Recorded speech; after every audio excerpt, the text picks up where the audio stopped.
성도 여러분 반갑습니다. 우리 좌우로 한번 인사 나누시겠습니다. 잘 오셨습니다.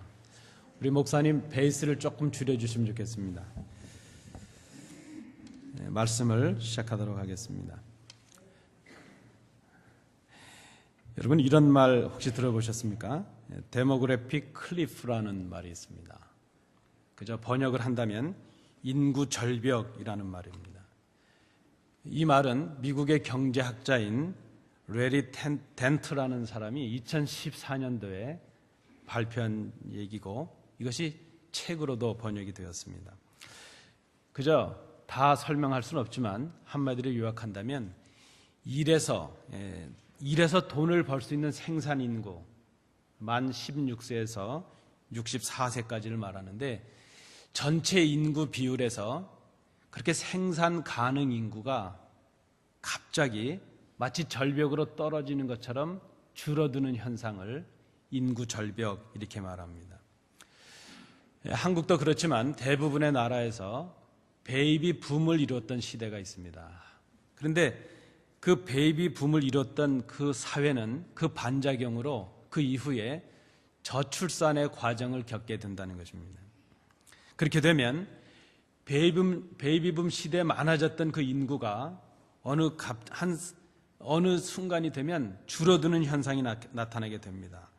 레리 덴트에 의하면 베이비붐을 이루었던 그 세대가 45년, 47년 정도가 지나게 되면 그 인구가 생산 가능 인구에서 빠져나가게 된다는 것입니다.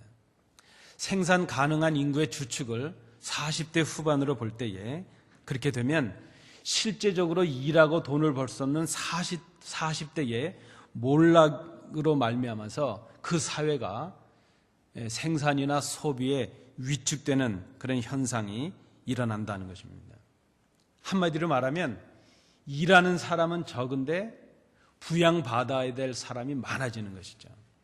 근데 한국은 특별히 무엇이 문제인가 하면 그 부양받아야 될 세대들 중에 청장년층, 어린 층은 점점 없어지고 고령층이 점점 많아진다는 그런 현상을 나타내고 있다는 것입니다.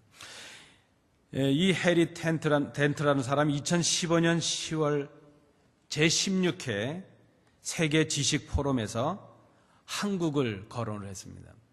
한국이 인구 절벽 현상에 직면한 대표적인 나라가 될 것이고 그로 인해서 2018년 정도가 되면 한국은 걷잡을 수 없는 경제적인, 사회적인 불황을 겪을 가능성이 높다.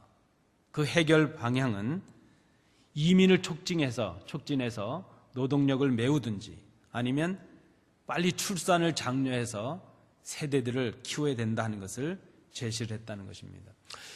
이대로 나가면 2050년 정도가 되면 한국이 인구 감소가 심해질 것이라는 것을 제시를 했습니다. 그러나 이미 이 현상은 진행된 것으로 보여집니다.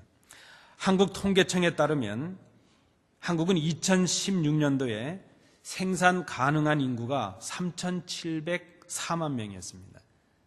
최고의 정점을 찍었는데 그 이후로 급속히 하감하고 있다고 합니다. 마치 절벽에서 떨어지는 것 같은 그런 감속의 속도를 보이고 있다는 것입니다. 여러분 아시는 대로 한국은 이미 저출산 고령인 국가가 되었습니다. 청장년층이 얇아졌습니다. 여러분 아시죠? 한국의 사망 인구가 출생 인구를 넘어섰습니다. 이대로 간다면 한국은 이제 인구 숫자가 줄어들게 되었다는 것입니다. 이미 인구 절벽 현상이 한국은 심각하게 일어나고 있다 하는 것이 전문가들의 지적입니다. 보다 근본적인 그 현상을 막기 위한 대책이 필요할 것이라는 거죠. 가장 좋은 대책은 아이를 많이 낳는 것이라는 것입니다. 여러분 이러한 사회적인 현상이 지금 교회에도 심각한 영향을 끼치고 있는 것이 사실입니다. 이미 한국이나 미국이나 청장년층의 감소가 시작이 되었습니다.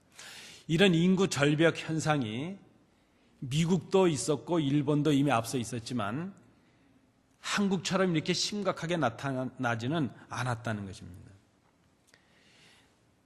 교회 학교가 감소되고 있습니다. 교회 재정들이 위축이 되고 있습니다. 교회가 그동안 해왔던 교육적이고 선교적인 활동과 역량이 위축이 되고 있습니다. 한인 이민교회 상황도 전혀 다르지가 않습니다. 70년대 이민이 가장 왕성했던 시대를 이후로 지금 최악의 이민자의 감소 시대를 겪고 있습니다. 한인 교회들이 이제 청잔영층이 사라지고 성도들이 고령화되는 현상이 이루어지고 있다는 것입니다. 문제는 대부분의 한국 교회들, 한인 교회들이 이러한 사회적인 현상들을 예측하고 대비하지 못했다 하는데 문제가 있습니다. 말씀드린 대로 70년대를 지나오면서 한국은 인구의 팽창과 생산의 증대라는 그런 사회적인 전환기를 맞이했습니다. 거기에 맞추어서 교회는 부흥이라는 이름으로 이제 가시적이고 성공지향적이고 물량적인 교회 성장을 꾀해온 것이 사실이었습니다. 그러나 교회를 분석하는 사람들의 지적에 따르면 그렇게 말하는 교회 부흥이라는 것이 실제로 믿지 않는 자들이 교회로 이제 믿게 된 그런 자연적인 순수한 교회 부흥과 성장보다는 도시화와 아파트 정책으로 인한 주거지의 옮김으로 인한 교인의 수평적 이동이 부흥이라는 이름으로 잘못 평가되었다는 지적이 이제 전문가들의 지적입니다. 어쨌든 이제 교회는 이런 사회적인 현상, 특별히 인구 절벽의 위기 상황으로 인해서 기존 교회 체계와 또 목회 유형이 심각한 위기를 맞게 되었다는 것입니다. 대형 교회도 그렇고 소형 교회도 마찬가지입니다. 소형 교회는 어떤 그 감소의 비율이 크게 나타나지만 대형 교회는 그 감소한 수가 훨씬 더 많은 것이죠. 비율적으로 보면 작은 교회들이 크게 드러나는 것 같지만 큰 교회도 마찬가지라는 것입니다. 이제는 외적인 성장을 추구하던 그런 성장 패러다임이 아닌 말씀을 행하는 내적 성숙의 그런 패러다임을 모색해야 될 시점이 왔다는 것입니다.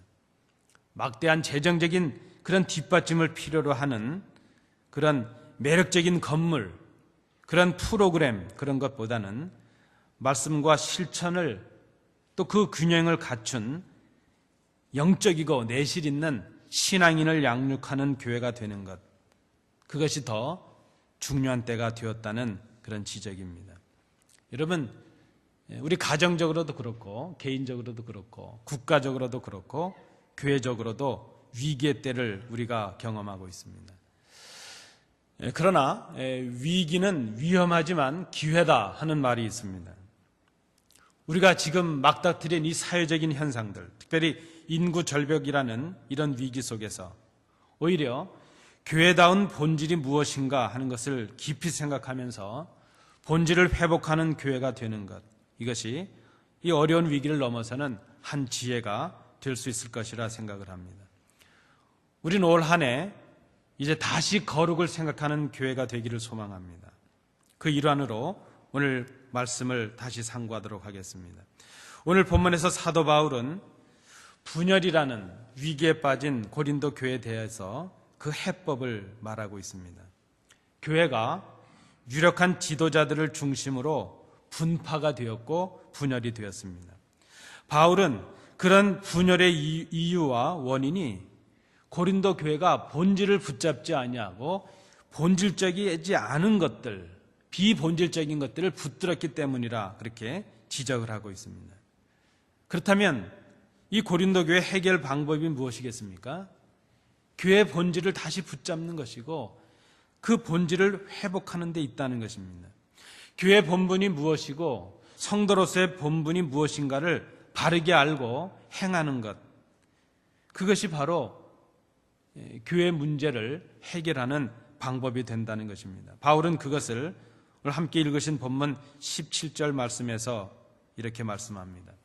그리스도께서 나를 보내심은 세례를 베풀게 하려 하심이 아니요 오직 복음을 전하게 하려 하심이로되 말의 지혜로 하지 아니함은 그리스도의 십자가가 헛되지 않게 하려 함이라 말합니다. 사도 바울이 말씀하고 있는 교회의 본질이 무엇인가? 그것은 한마디로 말하면 복음을 전하는 것이라는 것입니다. 저를 한번 따라해 주십시오. 복음을 전하는 것이다. 은혜의 기초 위에도 좋지만 복음을 전하는 것입니다. 오늘은 우리가 복음을 전하는 그 본질을 말하고 있습니다. 그 첫 번째로, 그러면 복음을 전하는 것이라는 그 의미가 무엇인가? 첫 번째는 복음을 전하는 것은 사람을 따르는 것이 아니라 진리를 따르는 것이라 하는 것입니다. 바울은 오늘 본문에서 말씀을 합니다. 17절에 보시면 그리스도께서 나를 보내심은 세례를 베풀게 하려 하심이 아니다, 이렇게 말합니다. 여러분, 이 말씀에, 사도 바울의 말씀에 오해가 없으시길 바랍니다. 사도 바울이 세례를 하찮은 일로 여겼다, 그 의미가 아닙니다.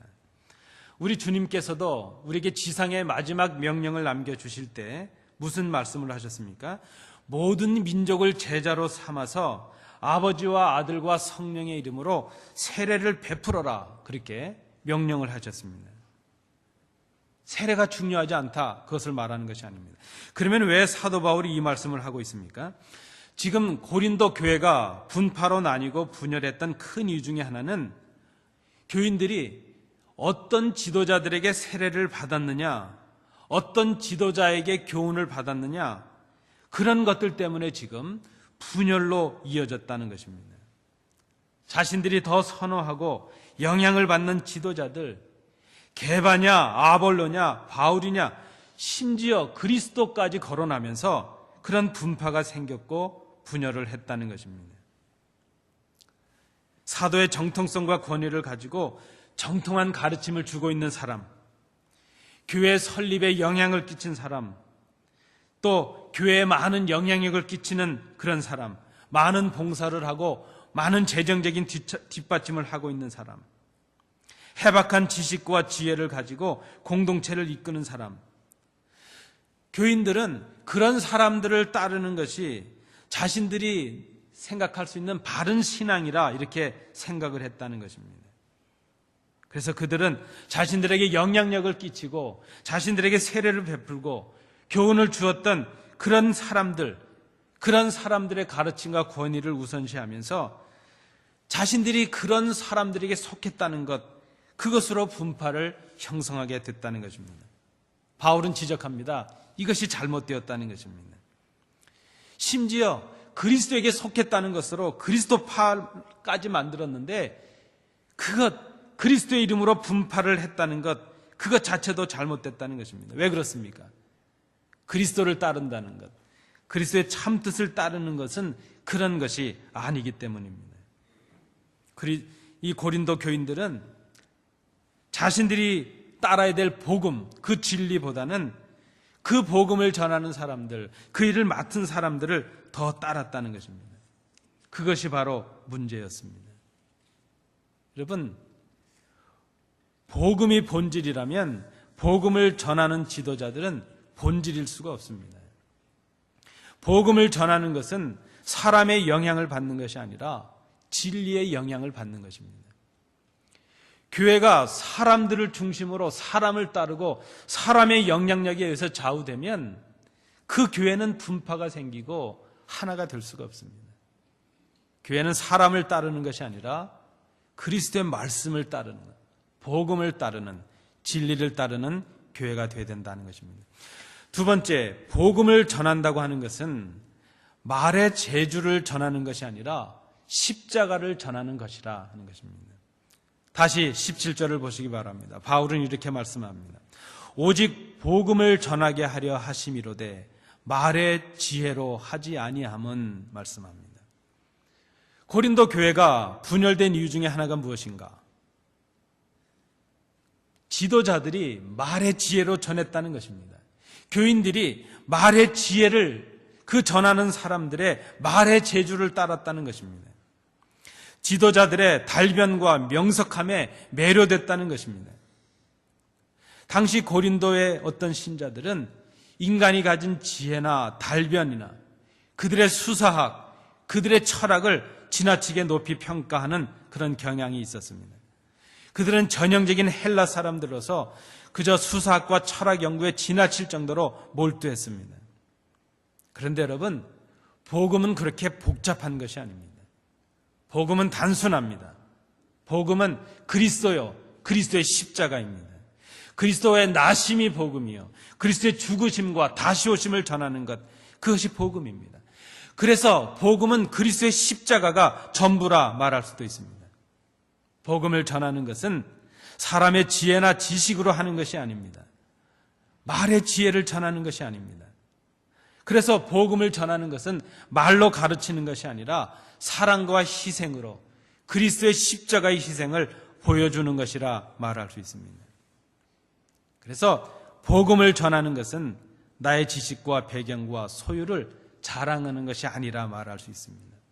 여러분 좀 오해가 없이 들으실 수 있길 바랍니다.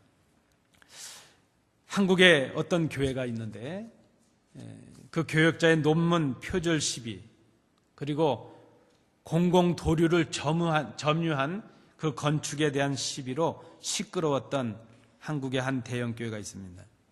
그런데 얼마 전에 다시 이제는 이 교회에 교단 신학교 그 신대원 입학 과정이 입학이 무효화되었다는 이 문제로 또 시끄럽게 되었습니다. 교단 신학교에서 그 교회를 담임하는 목사님이 신대원 입학을 했다고 한 것이 무효였다는 것이죠. 그때 제출했던 서류가, 신분이나 서류가 허위와 위조가 있었기 때문에 신대원 입학을 무효로 한다는 것입니다. 아마 그 이후에 이제 그 교회가 또 파장을 겪게 될 것입니다. 신대원 그 신학교에서 이런 서류를, 이런 발표를 하게 되니까 해당 교회와 목사님이 그 신학교를 상대로 소송을 걸었습니다.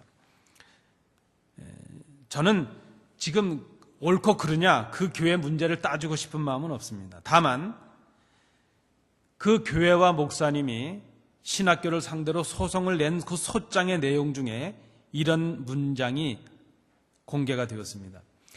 교회 갱신위원회와 총신대가 짜고 국내 3위의 교회를 흔들고 있다 하는 것이었습니다. 여러분, 제가 궁금해서 한번 여쭙니다. 우리 교회는 몇 위쯤 될까요?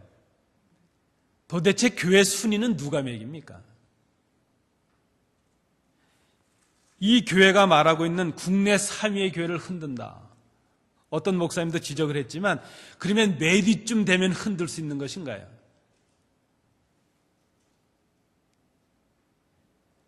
이 교회와 이 목사님 얼마나 부유한 교회인가 생각해 봅니다. 그 순위는 어떤 기준으로 매겨지는 것인지도 궁금합니다.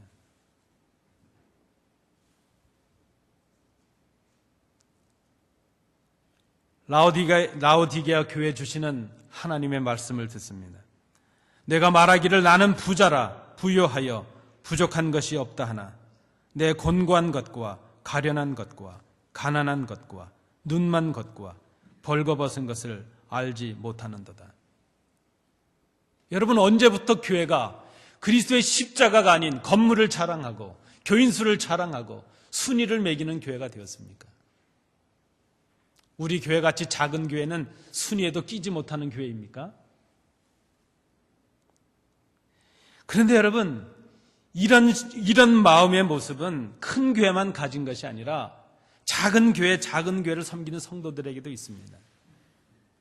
여러분, 우리는 뭘 자랑하고 있습니까? 하나님 앞에서. 여러분, 이 아름다운 동산과 교회를 자랑해 오셨습니까? 아름다운 동산과 이 예배당이 그리스도의 십자가여 복음이었겠습니까? 어떤 교회는 교회 국수 맛이 맛있다는 것을 자랑하는 교회도 있습니다. 그 국수 맛이 십자가여 예수 그리스도였겠습니까?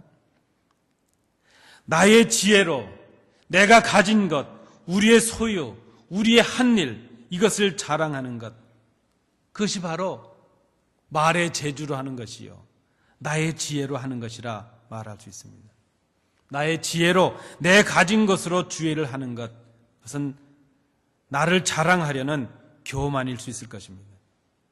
건물을 자랑하고 전통을 자랑하는 것도 나의 지혜를 자랑하는 교만일 수 있습니다. 그러나 여러분, 역사적인 교훈을 보십시오. 그 큰 교회들, 그 많던 교인들이 이제 몰락하는 시대가 얼마 남지 않았다는 것입니다. 한국에 그런 위기가 이미 닥치고 있다는 것입니다. 여러분, 많은 관광지 가보셨지 않습니까? 그 많은 성당들, 그 큰 교회들이 텅텅 비어가는 것을 여러분 보고 있지 않습니까? 복음을 전하는 것은 우리 가진 것을 자랑하는 것도 아니에요. 우리의 능력을 자랑하는 것도 아니에요. 오직 주의 십자가를 자랑하는 것이요, 주님을 자랑하는 것이라 말할 수 있습니다. 어느 것이 본질적이고 어느 것이 비본질적인가? 우리의 가진 지혜, 우리의 소유는 비본질적인 것입니다. 그러나 복음은 본질적인 것입니다. 오히려 누리게 하시고 갖게 하시고 자랑할 것이 있게 하신 그 주님을 자랑하는 우리들이 되어야 될 것입니다. 세 번째로, 복음을 전한다고 하는 것은 그리스도의 십자가가 헛되지 않는 삶을 사는 것이라 말할 수 있습니다. 바울은 또 말씀합니다. 17절 하반절입니다. 그리스도의 십자가가 헛되지 않게 하려 함이라. 십자가를 전하지 않는 것은 십자가를 헛되게 하는 것이라는 말씀입니다. 십자가를 미련한 것으로 생각하고 자신의 말에 지혜를 의지하는 것, 그것은 십자가의 능력을 헛되게 하는 것입니다.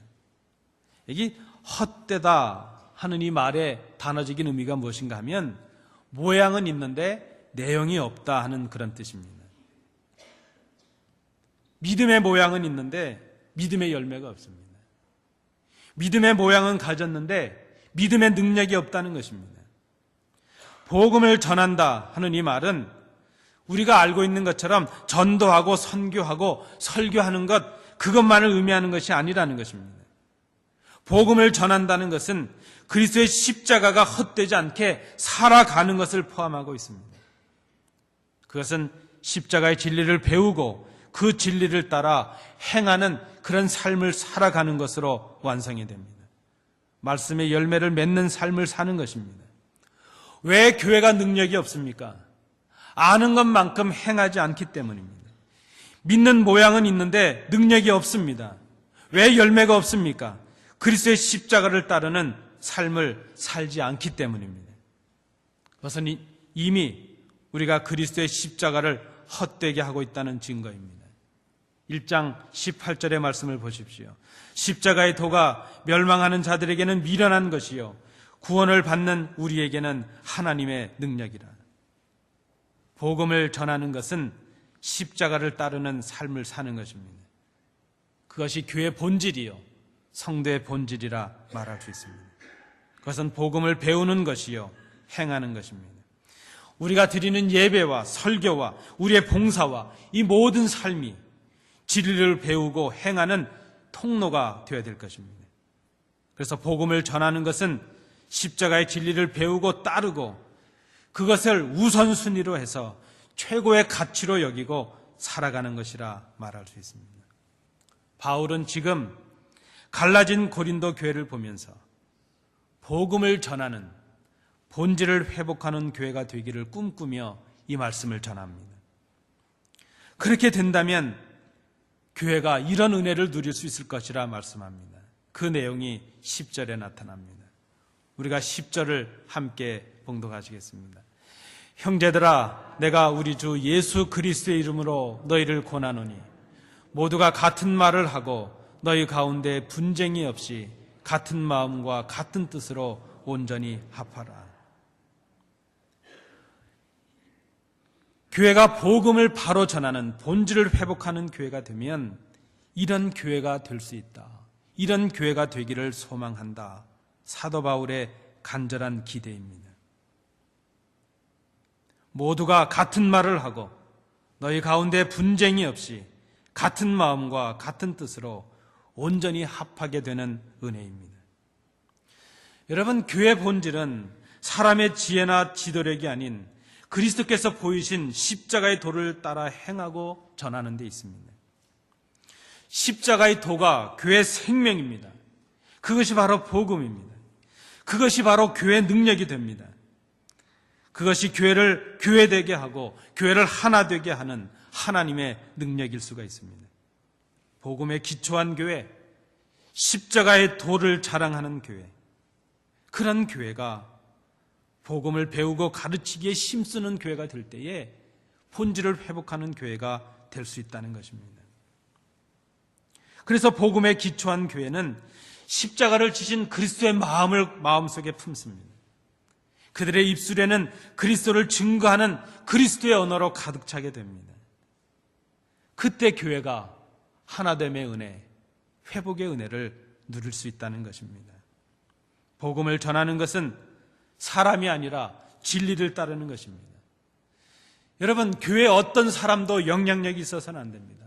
영향력이 있다면 그리스도를 증거하는 영향력만 있어야 될 것입니다. 이는 자신의 가치와 목적을 바로 정하고 진리를 따르는 교회가 되는 것입니다. 복음을 전하는 것은 말의 지혜나 말의 재주가 아니라 십자가를 전하는 것입니다. 이것은 우리의 가진 소유나 우리 지혜를 자랑하는 것이 아니라, 우리 자신을 자랑하는 것이 아니라 그리스도처럼 희생함으로 보여주는 것이어야 될 것입니다. 복음을 전하는 것은 그래서 그리스도의 십자가가 헛되지 않는 삶을 살아가는 것입니다. 이는 구원을 주신 하나님의 능력을 우리의 몸으로, 우리의 삶 속에서 행하는 것입니다. 이런 교회가 복음을 전하는 교회입니다. 이런 교회가 다시 거룩해지는 교회예요. 올 한 해 우리가 꿈꾸는 교회입니다. 이런 교회가 진정한 일치를 이루고 하나님을 기쁘시게 하고 이 땅에 빛과 소망이 될 수 있는 그런 교회가 될 수 있습니다. 무엇이 본질입니까? 바로 이것이 본질입니다. 이것이 교회의 본질입니다. 이 본질을 깊이 생각하시는 이 아침 되시기 바랍니다. 기도합니다. 은혜로우신 아버지 하나님, 무엇이 교회의 본질인가? 무엇이 성도됨의 본질인가? 이 말씀을 통하여 우리를 돌아보게 하시며 올 한 해 우리에게 주신 대로 다시 거룩해지는 하나님 기뻐하시는 교회가 되도록 인도해 주시옵소서. 감사드리며 예수님 이름으로 기도하옵나이다. 아멘.